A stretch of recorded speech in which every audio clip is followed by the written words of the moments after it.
we're going to look at how to subtract two fractions, and we're not just going to subtract two normal fractions, we're going to subtract two mixed number fractions.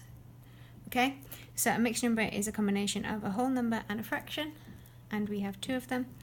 Now, you could use the separation method that I used when I added the two fractions, but I'm not going to use it for this because sometimes it confuses students more. So what I'm going to do is I'm going to change them into improper fractions to start with.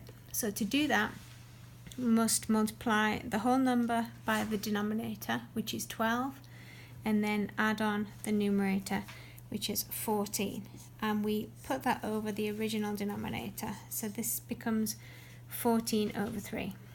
And then we apply the same to the other number, so we multiply the whole number, the 3, by the 4, which is 12, and we add on the 1, which is 13, and we put that over the original denominator.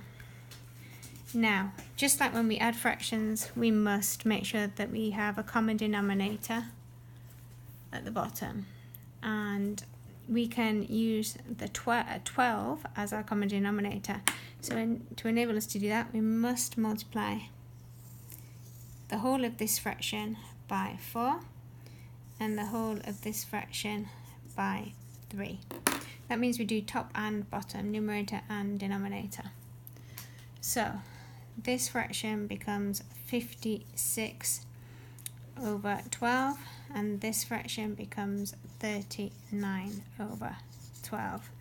And just like when we added the fractions together, when we subtract the numerators, which is 17, and the denominator. The whole point of making them the same is to keep it the same, so that becomes 17 over 12.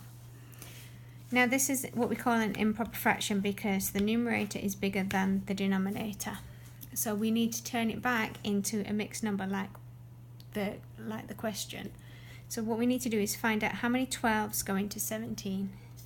There are 1 12 that goes into 17, and the remainder is 5 out of the original 12.